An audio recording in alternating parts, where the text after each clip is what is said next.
This is A-Game. Fast acting, long lasting, with no side effects. Hey all my Crimsonites, and welcome to the Crimson Cure channel, where we embrace our femininity, increase our womanly value, and celebrate our brothers. So join me on our feminine journey to learn, heal, and grow.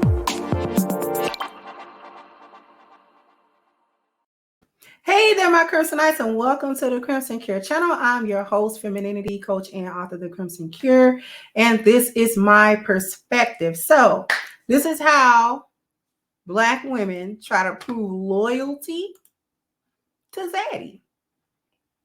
Okay? Try to prove loyalty. I got a clip that I'm going to share with you, and then I want to be back with my perspective. So let me just go ahead, share my screen.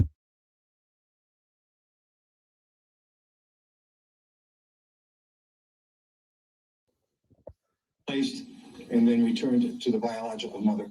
Judge James Callahan then seems to cut the defendant a little slack.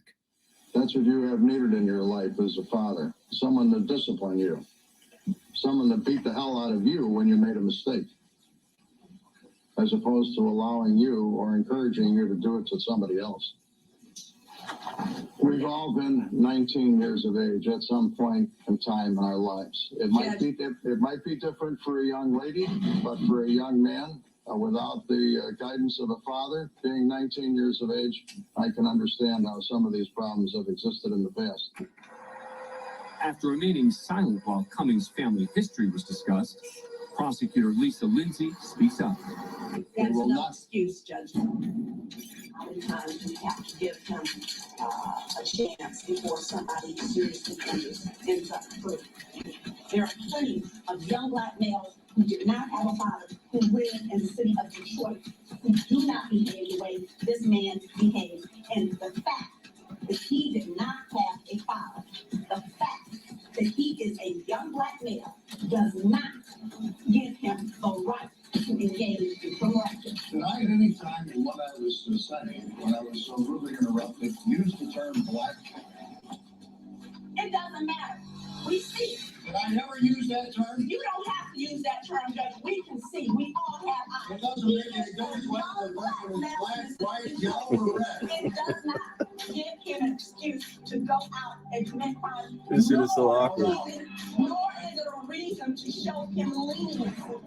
So the judge is defending this black man, trying to cut this black man a break. Callahan sentenced the judge on the low end of the guideline to 6 months in county jail, Black and women. 3 years probation.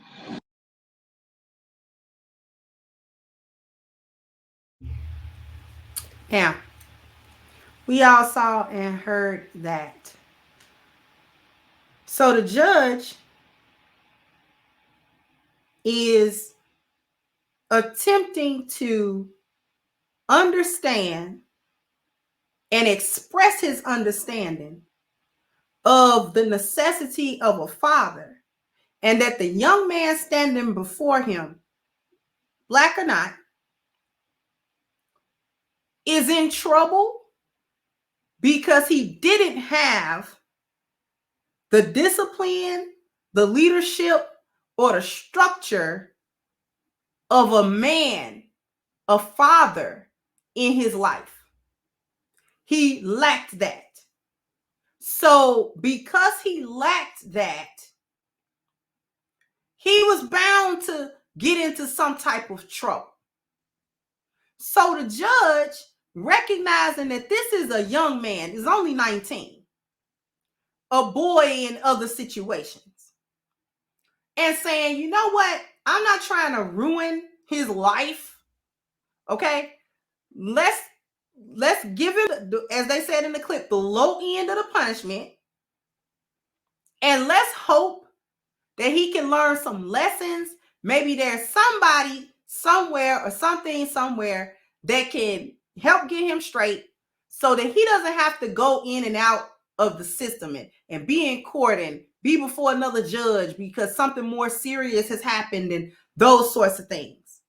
Now, the judge was relating to that young man on the basis of being men. not on the basis of being white or black. This particular instance, he was relating on the fact of masculinity, manhood, and fatherhood. And in this young man's case, the lack thereof. You could see the hyena prosecutor getting more and more angry about, and she's irritated that he's trying to see this young black man as a human, not as a subhuman mongrel criminal that deserves to be thrown under the jail for the most minor of infractions, but a young man who potentially has the rest of his life in front of him that really probably he's seeing through his interaction or whatever. We don't know the extent of this judge's interaction with this young man, or whose interaction with him. Probably saw this dude, if he had some type of father or something like that, wouldn't even be in this type of thing. This seemed like a good boy, actually, that's getting caught up. You know, those exist. Good black boys, those exist. Black boys that just happen to live under circumstances that don't bring the best out of them. But if they were in other circumstances, they actually would produce something better, and they wouldn't be in the street or doing petty crime or doing any of these things that potentially can mess up the rest of their life because they got a sentence. He's 19. Whatever's on his record is going to be on his record. It's not a juvie record because he's above 18 years old. So whatever is going on is on his adult record. And this judge has an understanding of the penal system, and he has to have an understanding about the impact of that penal system on black boys and black men. And in this particular case, I don't know the history of that judge or how he, issues out punishments. But in this particular case, he was saying, you know what? Let me have leniency. Let me have some mercy on this young man, which is one of the jobs of a judge, is to have the discernment to understand when the law book got to be thrown at somebody and put them under the jail, and when, there's an opportunity for rehabilitation here. We don't need to just shut this person's life down, because the decision that I hand down today will have further impact on this person's life later on. So I'm responsible for the sentencing and what I know that sentencing has the potential to do. And we actually need more judges that have that type of discernment. But we see the mindset of the hyena. And this is why I did the show about educated fools and being brainwashed into seeing and relating to black men like white supremacists. Worse than a white supremacist, really. And I just find that she was agitated because, listen, I done bought into this whole thing about black men are the worst men to possibly walk this earth. And you as a white man supposed to be backing me up because that's your thought pattern on him. You gave me the thought pattern on him. So how is it that you're going to teach me how to relate to this man like a white supremacist, but you being a white man not going to do it? You're going to have better character than me? You're going to relate to a black man better than I relate to a black man? That's what made her agitated, because that young man in her eyes is a subhuman, and he was supposed to, like she said, no reason to give him leniency. No reason. Well, how long we going to let him, how many chances we going to give him to hurt somebody? This man refusing to acknowledge his youth. Refusing to acknowledge his youth and his immaturity. Something that the judge recognized. He's just immature. He don't have to be doing this. He just needed a little guidance. The judge said that somebody to beat your butt when you was doing wrong. To give you what? The discipline. To give you some leadership. A male. And then she defended the dysfunction of single mother-led households by saying it's plenty of black men, black boys boys been raised without a father in Detroit, and they don't do this, and he don't have a right. The judge didn't say he had a right to engage in anything.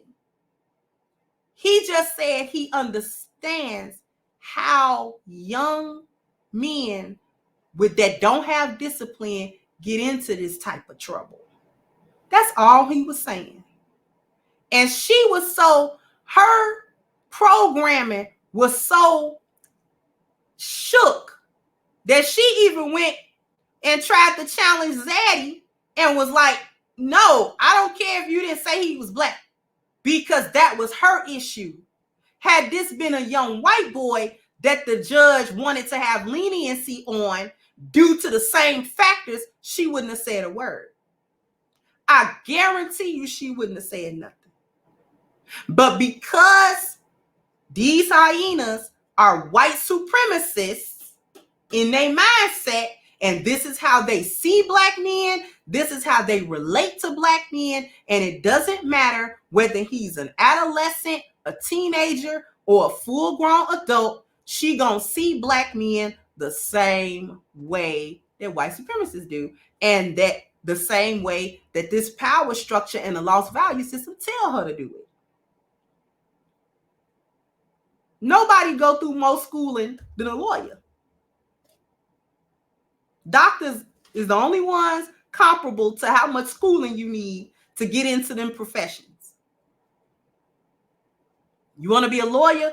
There's no you don't do bachelors for that. You got to go to law school. Okay? And get a law degree. And then you got to choose at some point, you can choose anyway, whether or not what kind of law you want to study. Family law, criminal law, whatever.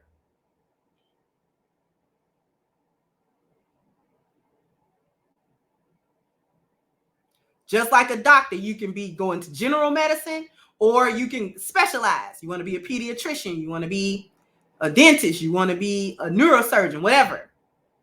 Nobody gets more schooling than that. Educated food. We just watched the Educated Food with a white supremacist mindset. Try to bite the head off of a young black man to prove what loyalty to the system that she done pledged her life to. To prove loyalty to white supremacy. To try to prove what? She's worthy of the approval of whiteness. Something that's completely unattainable to her in any realm. I don't care what system she subscribes to.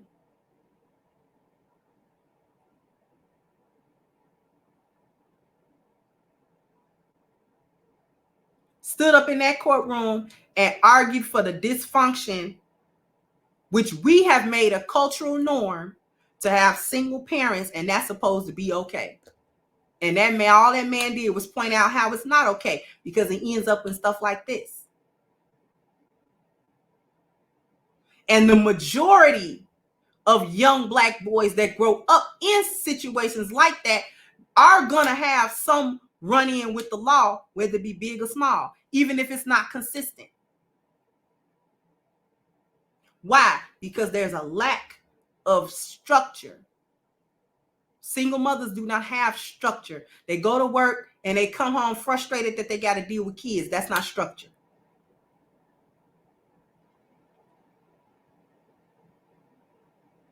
And she sat up there and defended everything she knew about the lost value system as if it was okay. Black women, y'all better wake up. Y'all better wake up. And furthermore, she allowed her misandry for black men to show. And because it was misandry directed at a black male, I doubt she gets any punishment for that or gets disbarred for that. Because if she had said those same sentiments in that same tone about whether or not he was part of the LGBT community or something like that, or if it had something to do with sex or gender, I guarantee you she'd have got reprimanded somehow. I bet you dollars to donuts nothing happened to her. Because her anger was directed at a black boy and nobody cares about Black boys and Black men.